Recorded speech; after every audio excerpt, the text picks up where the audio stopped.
नमस्कार। कथा कहानी बाई वंदना में आप सबका स्वागत है। कथा कहानी में आज हम शुरू करने जा रहे हैं उषा प्रेमदा द्वारा लिखित एक बहुत ही रोचक उपन्यास 55 खंबे लाल दीवारें। 55 खंबे लाल दीवारें एक महिला केंद्रित उपन्यास है।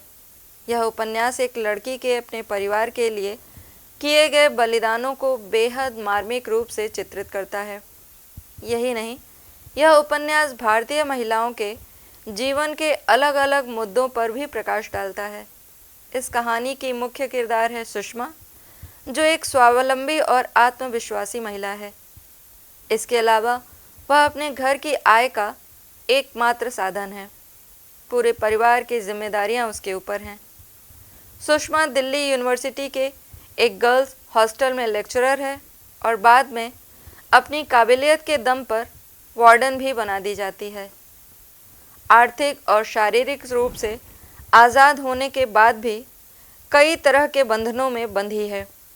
ये अदृश्य बंधन उससे कुछ इस तरह से लिपटे हुए हैं कि वो अपनी खुशी और अपनी ज़िंदगी के फैसले भी अपने अनुसार नहीं ले पाती। सुषमा का पूरा परिवार आर्थिक रूप से पूरी तरह से उस पर आश्रित है और हर तरह से उससे लाभ ही लेना चाहता है। हर कोई उससे बस अपने ही फायदे की बात करता है, यहाँ तक कि उसकी माँ भी। वह सुषमा के माथे पर सारा कर्ज मढ़कर बेटी नीरू की शादी करवाती है, लेकिन कभी भी उसकी अपनी शादी की बात नहीं करती। सुषमा के अंदर सूनेपन की एक टीस है।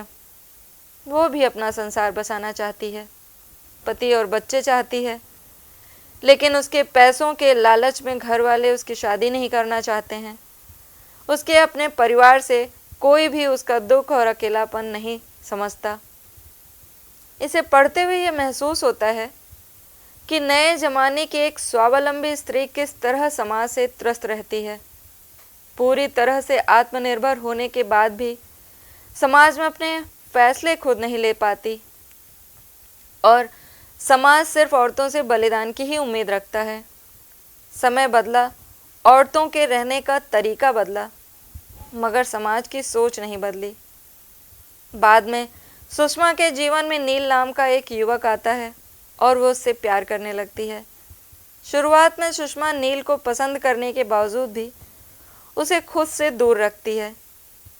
घर की जिम्मेदारियों के नाम पर अपनी खुशियों को नज़रअंदाज कर देती है, लेकिन नील की कोशिशों के आगे उसकी भावनाएं ज़्यादा दिन छिप नहीं पाती और घुटने टेक देती हैं। नील और सुषमा की नज़दीकियां बढ़ती हैं और वो दोनों एक दूसरे को बहुत पसंद करने लगते हैं। उस समय जब सुषमा अपने लिए अपनी खुशी के खातिर फैसला लेने के लिए खुद को तैयार करती है, तो फिर एक बार उसके आत्म केंद्रित परिवार वाले अपने आराम के लिए उसकी खुशियां कुर्बान कर देते हैं। सुषमा सबके बारे में सोचती है और अपने बारे में नहीं। ऐसा नहीं है कि वह अपने बारे में सोचना नहीं चाहती, लेकिन जिस तरह से औरतों के मानसिक ढांचे गढ़े गए हैं, उसके अनुसार सुषमा का आचरण स्वाभाविक है। कहानी के इस पक्ष से किताब को पढ़ने वाला लगभग हर स्त्री वर्ग खुद को उससे जुड़ा हुआ पाता है। तो चलिए शुरू करते हैं 55 खंबे लाल दीवारें उपन्यास का भाग 1। सुषमा को लगा कि नील आकर सिरहाने खड़ा हो गया है। फिर उसने झुककर धीरे से उसके बाल छुए हैं। सुषमा चौंक कर उठ बैठी। चारों ओर खूब अंधेरा था। उसने कांपते हुए कंठ से पुकारा, नील। बरामदे में सोई हुई भौरी खांसी। सुषमा ने पाया कि वह अपनी चारपाई पर उठकर बैठी हुई है और नील कहीं नहीं है। सब ओर सन्नाटा है, भयावह अकेला सन्नाटा। वह अकुला कर खड़ी हुई और उसने पूरी खिड़की खोल दी।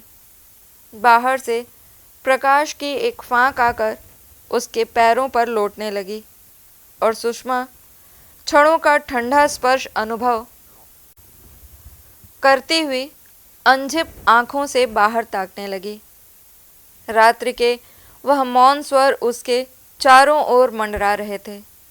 टहनियों और पत्तों का मंद स्वर में वार्तालाप, दूर बजते रात के घंटे, चौंक कर जागे किसी पक्षी का आर्त चीत्कार।